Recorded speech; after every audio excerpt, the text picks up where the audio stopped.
କାହାଣୀ ଆରମ୍ଭ ହେଉଛି ପାହାଡ଼ିଆ ଚଟ ଗାଁର। ସେଇଠି ଜଣେ ସୁବୁ ଭଳିଆ ପିଲା ଥିଲେ।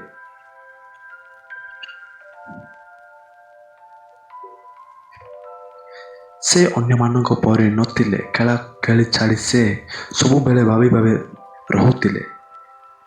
ସେ ସବୁବେଳେ ଭାବୁଥିଲେ କିଏ ସବୁଠାରୁ ଶକ୍ତିଶାଳୀ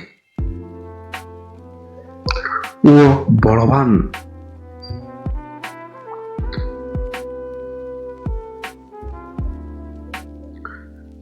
ତାଙ୍କ ବାପା ଲୁହାର ଥିଲେ। ସୁବୁ ଲୁହାକୁ ଦେଖି ଭାବୁଥିଲେ ଲୁହା ସବୁଠାରୁ ଶକ୍ତିଶାଳୀ କି? ସେ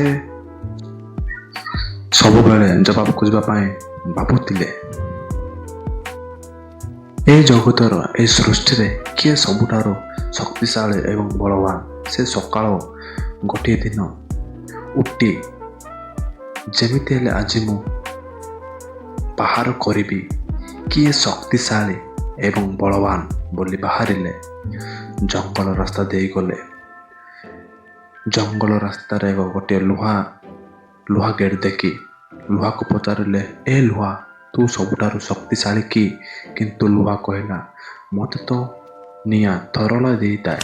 ତାପରେ ସୁବୁ ନିଆଁକୁ ପଚାରିଲା, ତୁ ସବୁଠୁ ଅଧିକ ବୋଲବାନ କି ତାଙ୍କ? କିନ୍ତୁ ନିଆଁ ବି କହିଲା, ମୁଁ ତ ଟିକିଏ ପାଣିରେ ବି ଲିଭିଯାଏ। ତାପରେ ସୁବୁ ଚାଲିଗଲେ ସେଇ ଜଙ୍ଗଲ ରାସ୍ତାରେ। ସେ ରାତିକୁ ଜଣେ ଚାଲିଗଲେ ସେଇ ଝରଣା ପାଖକୁ। ଝରଣାକୁ ବି ପଚାରିଲେ, ହେ ଝରଣା, ତୁ ସବୁଠୁ ବଳବାନ କି? କିନ୍ତୁ ଝରଣା ବି, ମୁଁ ତ ଟିକେ ସୂର୍ଯ୍ୟରେ ବି ଶୁଖିଯାଏ। ତାପରେ ସୁବୁ ସୂର୍ଯ୍ୟକୁ ଯାଇ ପଚାରିଲା। ସୂର୍ଯ୍ୟ ବି କହିଲା, ମୋତେ ତ ମେଘ ସବୁବେଳେ ଘୋଡ଼େଇକି ରଖିଥାଏ। ତାପରେ ସୁବୁ ମେଘକୁ ଗୀତ ଗାଇ କହିଲା,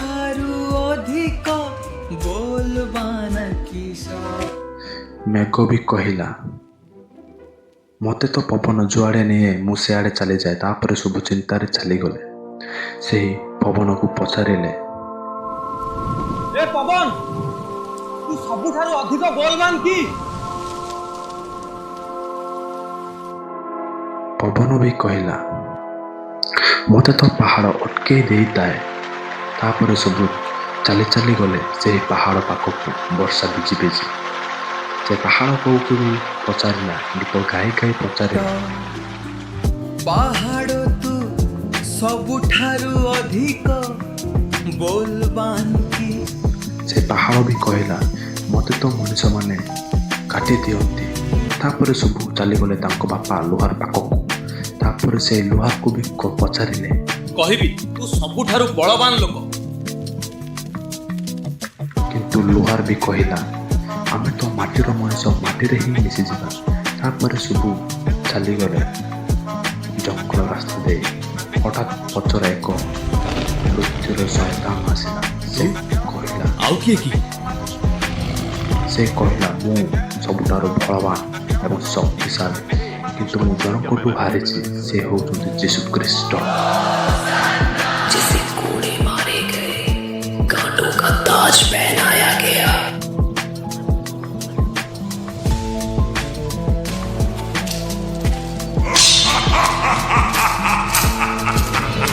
क्रूस पर टांगा गया।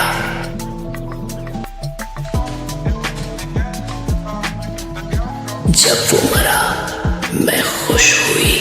3 दिन तक मैंने उत्सव मनाया, लेकिन तीसरे दिन जमीन हिल गई।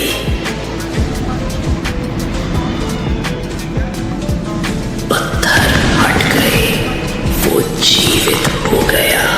मैं कांप उठी, मेरी ताकत खत्म हो गई। उसने मेरी चाबियां छीन ली और मुझे झुका दी। ତାପରେ ସବୁ ଚାଲିଗଲେ ଏବଂ ଭାବିଲେ ସବୁଠାରୁ ଶକ୍ତିଶାଳୀ ଏବଂ ବଳବାନ ଲୋକ ହେଉଛନ୍ତି ଯୀଶୁଖ୍ରୀଷ୍ଟ। ସେ ଯୀଶୁଙ୍କ ଉପରେ ବିଶ୍ୱାସ